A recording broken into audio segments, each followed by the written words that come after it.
Welcome to the County Manager's Report. I'm Lloyd Higuera, and with me is County Manager Jim Nichols. Welcome, Jim. Thank you. Good to have you here, and you still have that glow of newness here. How long have you been here now as our new county manager? 4 months. 4 months. So we can't call you our new county manager anymore, can we? Newish. Newish. You are our county manager. Correct. But 4 months, boy, that has gone by very, very quickly, and I'm sure even quicker for you. Yes, it's been a great whirlwind for me. Yeah, and a huge learning curve, too. That too, yes. Learning all about Douglas County. Right. Well, we're going to talk about a couple of commission meetings, the two meetings for January. There was one on January 5th and one on January 15th. And of course, the January 5th meeting was the first meeting of 2015. And Commissioner's first action at the first meeting of the year is always to select a chairman and a vice chairman. How'd that go this year? Went very well. They broke tradition a little bit and reappointed the former chairman and vice chair, which is Chairman Johnson and Vice Chair McDermott. They were the previous chair and vice chair last year, and they'll be in those roles again. And I think the board felt that for the continued continuity in those positions and the way the board has been working so well together, they thought it was a good idea to keep that team intact. Okay, sounds good. Commissioners also appointed several local residents to various citizen advisory boards and committees. And I wonder if you could kind of run through that list and who got appointed to what. Sure, happy to. It's a long list, so bear with me. But for the 911 Surcharge Advisory Committee, we have Kenneth Garber, Bobby Thompson, and Gerald Johnson. They were appointed. For the Advisory Board to Manage Wildlife, we had Robert Cook and Robert Rittenhouse, both appointed. And those are for 3-year terms ending December of 2017. Okay. For the Airport Advisory Committee, we had Mike Cowan, Bill Henderson, and Blaine Osborne, all appointed, and those terms will expire December 31, 2016. For the Board of Equalization, we have 4-year terms appointed, Roy Darrow and John Hammer, and those terms will end in 2018. For the Carson Water Sub-Conservancy District, we had Fred Stodik appointed for a 4-year term that will expire in 2018. For the Genoa Historic District Commission, we had Ron Bomarito and Karen Holmes, both appointed for terms that will expire at the end of 2016. For the Law Library Board, we had Victoria Barrett appointed for a 2-year term that will expire at the end of 2016. For the Library Board of Trustees, we had Deborah Blackman and Melanie Boudreau, both appointed for terms that will expire at the end of 2018. For the Parks and Recreation Commission, we had Deborah Lang, Cherie Smith, and Kelly Gardner, all appointed for terms that will expire at the end of 2016. For the Planning Commission, we had James Beatty, Frank Gertige, and Angie Deneuf, all appointed for terms that will expire at the end of 2018. For the Senior Services Advisory Council, we had Thomas Ingham, Kevin Servatius, and Robert Schultz, all appointed for terms that will expire at the end of 2016. For the Water Conveyance Advisory Committee, we had David Hussman and Kurt Dreyer, appointed for terms that will expire at the end of 2016. And that completes all the appointments from that meeting. It really is great. We have a very community service-minded community. I mean, all those people stepping up to the plate for all of those volunteer boards. Definitely. It really shows you what Douglas County is all about. And they really provide a vital function because the Board of Commissioners can't do everything, they can't be everywhere, and so all the folks we just mentioned and their counterparts are great help to the Board of Commissioners in helping oversee the business of the county. Okay. And of course the commissioners are not left out. They also serve on various boards and committees too.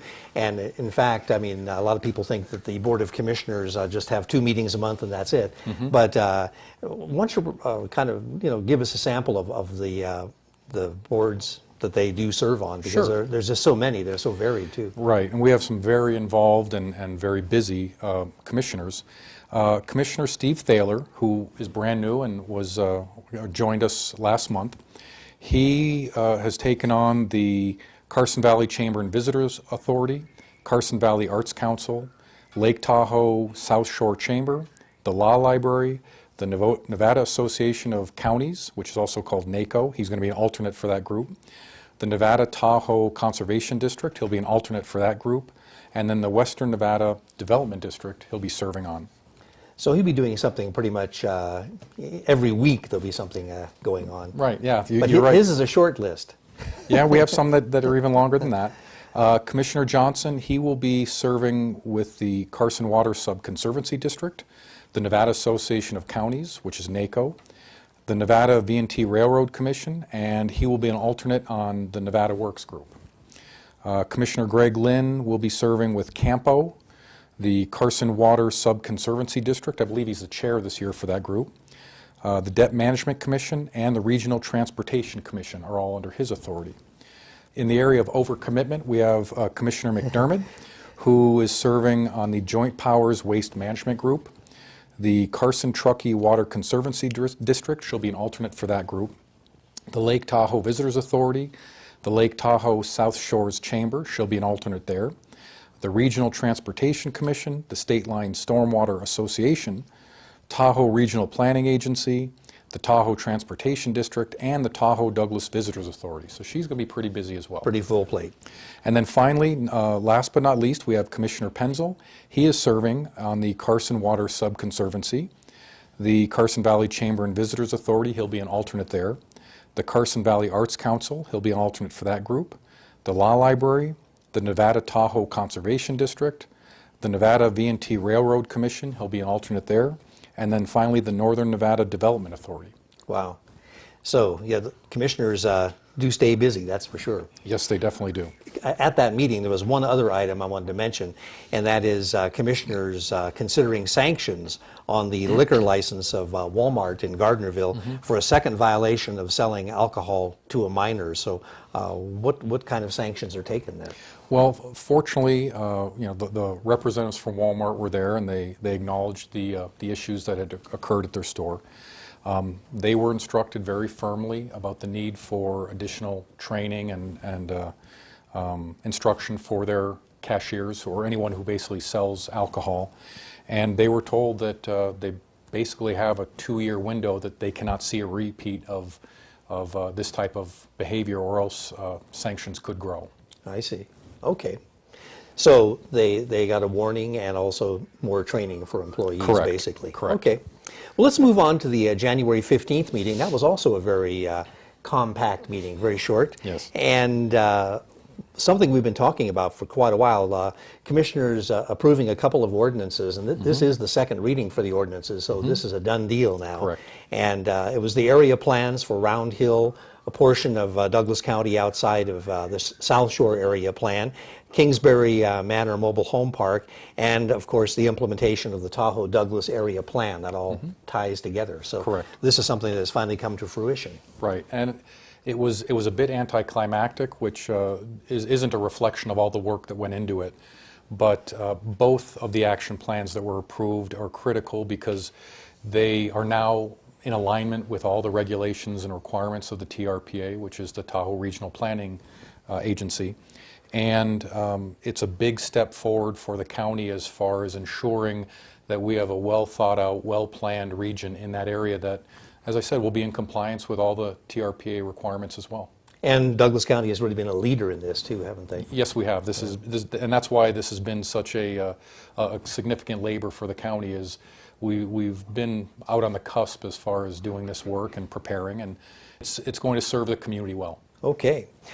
Well, now we can take a look at February, preview of any items coming up during the month of February for the Board of Commissioners. I guess we have possibly the appointment of a new clerk-treasurer, don't we? Yes, we do. I'll go into a little bit more detail because that's been a significant process we've gone through.